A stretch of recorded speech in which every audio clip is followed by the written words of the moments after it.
कि करीब 30 से 40% लोगों के लिए ये एक आने जाने वाली चीज है उनके अंदर।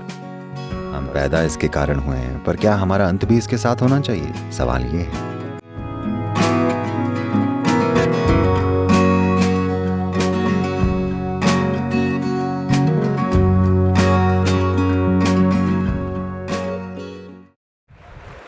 ये जीवन की मूल बातें हैं। मैं कह रहा हूं कि आप इसी वजह से पैदा हुए हैं, आपकी सेक्सुअलिटी की वजह से नहीं, किसी और की। तो हम पैदा इसके कारण हुए हैं, पर क्या हमारा अंत भी इसके साथ होना चाहिए? सवाल ये है। ये बात सही और गलत की नहीं है, न ही ये नैतिकता वाली बात है। बात यह है कि इसका स्वभाव कितना सीमित है। क्या आप हमेशा के लिए इसी में फंसे रहना चाहते हैं, या फिर ये सोचना चाहते हैं कि एक बुरी बात है, मैं इसे छूना भी नहीं चाहता? नहीं, मैं कहूंगा कि करीब 30 से 40% लोगों के लिए ये एक आने जाने वाली चीज है उनके अंदर। पर सामाजिक व्यवस्था की वजह से वो सब सोचते हैं उन्हें उस दिशा में जाना पड़ेगा। हो सकता है बाकी 30-40% लोग हों जिनके लिए एक बड़ी मजबूरी हो। बाकी 30-40% के लिए ये एक सामान्य सी जरूरत है, उनको ये चाहिए तो, पर वो इतने मजबूर नहीं हैं। तो ये है लोगों का स्वभाव। मैं ये बात इसके बारे में अपने खास सटीक बोध के आधार पर कह रहा हूं। ऐसा नहीं है कि सब लोग इसमें हर वक्त लिप्त रहते हैं, पर आज की तारीख में समाज उन्हें इस तरह से ढाल रहा है कि अगर आप वैसे नहीं हैं तो आप नॉर्मल नहीं हैं। तो असल में आपके कहने का मतलब ये है कि पुराने समय के योगी नॉर्मल नहीं थे, गौतम बुद्ध नॉर्मल नहीं थे, कोई नॉर्मल नहीं था, सिर्फ उनको छोड़कर जो अश्लील वेबसाइटों पर होते हैं। कोई नॉर्मल नहीं है। नहीं, ये फिजिकलिटी या भौतिकता का एक बहुत बढ़ा चढ़ा स्वरूप है। There is a physical body, it has come into existence only because of somebody's sexuality, isn't it? ये जो भौतिक शरीर है ये केवल किसी की सेक्सुअलिटी की वजह से अस्तित्व में आया है कि नहीं?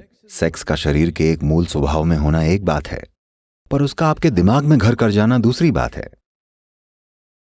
वो इसलिए हो रहा है क्योंकि आपके आसपास एक खास तरह का कल्चर है।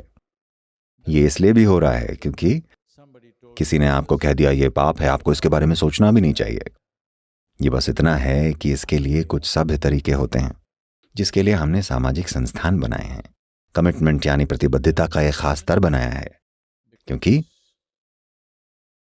एक इंसान में ये एक बुनियादी इच्छा होती है कि वो अपने जीवन के हर पहलू को थोड़ी सुंदरता से चलाए, नहीं तो हमें जानवरों जैसा लगेगा। देखिए, हम खाते हैं, हम ऐसे भी खा सकते हैं। जब आप बहुत भूखे होते हैं तो आप जानवरों की तरह हो जाते हैं। अगर आपने 5 दिन से खाना ना खाया हो तो आप दोनों हाथों से उस तरह खाएंगे जैसे कि आपने कभी भूखे कुत्ते को खाना खाते हुए देखा है? उस तरह से इंसान भी वैसा ही व्यवहार करेगा अगर उसकी जरूरत उस तरह की हो जाएगी। अब वही चीज है, पर हमने ढंग से बैठना सीख लिया है। क्योंकि जब आपको किसी चीज की बहुत जरूरत लगती है, तब अगर आप बस 2 मिनट रुक जाएं तो आप देखेंगे कि जो मजबूरी में हो रहा था वो जागरूकता में होगा।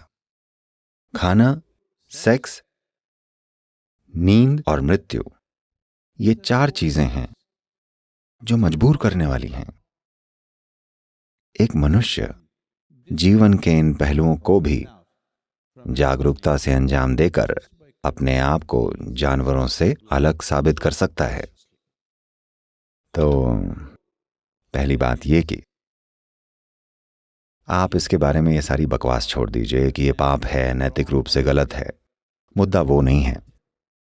समझने वाली बात यह है कि ये चीज सीमित चीज है। बहुत सारे ऐसे लोग हैं जो खाते खाते रुक नहीं पाते।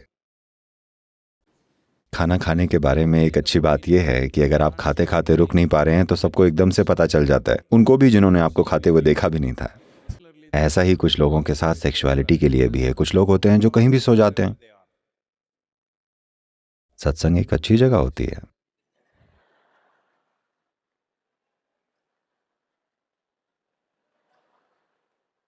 ये होता है, कोई बात नहीं।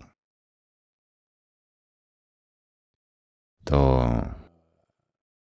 यही मूलभूत चीज है, ये मूलभूत प्रवृत्तियां जो हमारे शरीरों के अंदर हैं, यानी खाना, सेक्स, सोना व मृत्यु।